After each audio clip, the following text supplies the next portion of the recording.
Our top focus at this hour is on the UK local polls, where counting is still underway for the crucial vote.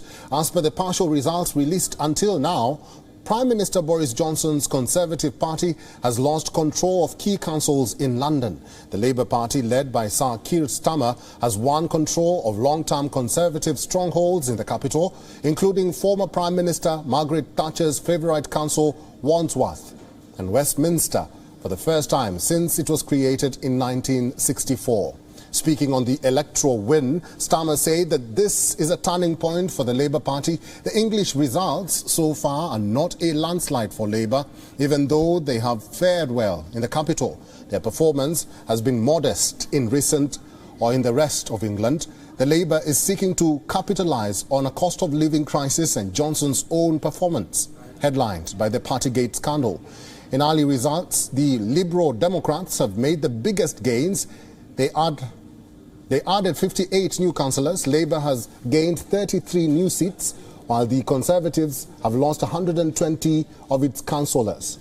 As of now, around half of the English votes have been counted, while the results of the remainder are expected through the day.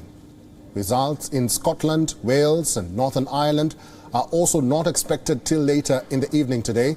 Sources have suggested that voter turnout was low, indicating that Tory supporters decided to stay at home rather than switch sides to other parties. Northern Ireland is looking at cementing history in these polls. The contest for the devolved assembly in Belfast could see a pro-Irish nationalist party, Sinn Féin, win for the first time. The victory, when confirmed, will be a huge constitutional implication for the four-nation UK.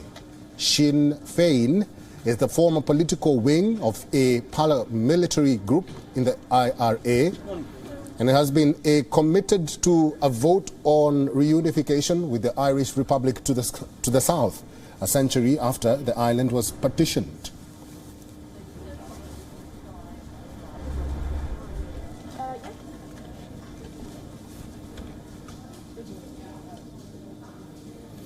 Well, let's talk more about this election, and Professor of International Politics from Birmingham University, Scott Lucas, and our correspondent, Giles Gibson, are both joining us from London. Good to see you both and welcome to WION. Giles, starting with you, Labour has gained key London councils from the Conservatives, with Tories suffering losses across England in local elections so far. What does this early failure by Tories indicate? Well, results, as you said, are still coming in, so we are still waiting for the complete picture here. But so far, looking at the results, the Conservatives have lost around 120 council seats in England, and according to some projections, that number could rise to 250 by the end of counting. But if you look at the context in which the Conservatives went into these local elections, under which they were campaigning under, these results are really not quite as bad as the Conservatives might have feared. Oliver Dowden, the co-chair of the Conservative Party, has talked about there being a difficult backdrop for the Conservatives, and that's really a bit of an understatement, to be honest, because of course you had in the build-up to this that Partygate scandal rumbling on, with the Prime Minister Boris Johnson being fined for breaking lockdown rules here in the UK. And you also just have this cost of living crisis, as opposition parties describe it. You know, prices for food and electricity bills and energy bills really just soaring at the moment, and a lot of sort of economic nervousness amongst the population. So that was the context.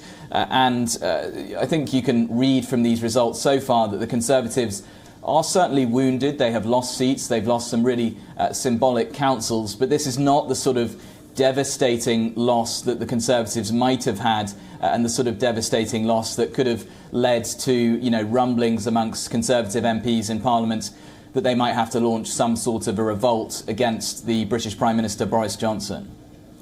So what next for the Conservative Party, Giles? Well, heading into these elections, what we heard from Boris Johnson, the UK Prime Minister, was that, you know, he wanted to get on with governing the country after, you know, just the headlines being dominated by the Partygate scandal, you know, himself being fined for breaking lockdown rules, as well as his wife and the UK Finance Minister, Rishi Sunak. what we're seeing, it looks like, from these results is that the Partygate scandal, the cost of living crisis have certainly damaged the Conservative vote. The Labour Party are saying that this is a turning point for them, a big turning point, according to Keir Starmer. But if you look at some of their results outside of London, in those areas described as the red wall, so these really formerly Labour heartlands in the Midlands and the north of England, that seats that they lost to the Tories in the 2019 general election, Labour not doing as well as they might have hoped there. So a bit of a mixed picture really for both parties. WION correspondent Giles Gibson, thank you very much for your input today. Professor Scott, Labour leader Keir Starmer says his party had reached a turning point and was back on track to succeed at the next general election. What do you make of that statement? Well, certainly I think these results point to the fact that the opposition parties, not just Labour, but the Lib Dems, the Greens, the Scottish Nationalist Party, of course, up in Scotland, Plaid Cymru and Wales, have all done quite well. What you heard from Giles there was a bit of damage limitation that the Conservatives have put out for what are going to be terrible results for them. Before the vote today, they said, we could lose 550 seats, we could lose 800 seats, knowing that we're probably looking at well above 250 seats when the results come in from Scotland and from Wales, but not necessarily 500. In other words, the Tories inflated the idea of how badly they would do to make it look not quite so bad this morning. Let me sum this up in 2 points. First of all, Labour are not the only opposition party to gain from the Tories, so we cannot say they will take absolute power at the next general election. But the opposition as a whole, including the Liberal Democrats and the Greens and Labour, have done very well, which points to a coalition government with Labour at the head if this continues. And that leads me to my broader point. Boris Johnson is a wounded prime minister. He may not be pushed out because of this, but with us suffering the Brexit shocks and with further economic downturn this year, not just Boris Johnson, but the Tories are going to be in serious trouble, whether or not they decide to replace their leader or not.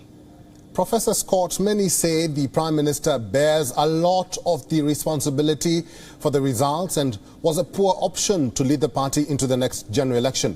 What does this say about Johnson's political future? Well, there are two parts of this. There are the politics and then the analysis. The politics is that Tories right now, including Tory critics of the Prime Minister, are holding their fire. They are waiting to see how the rest of the results, and they probably won't make a move against him for days or even weeks. But the second point, as an analyst viewpoint, fundamental here is that Boris Johnson in 2019 took power on the idea of get Brexit done.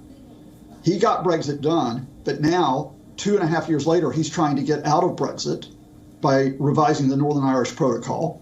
We are on the prospect of having the highest inflation in more than a generation.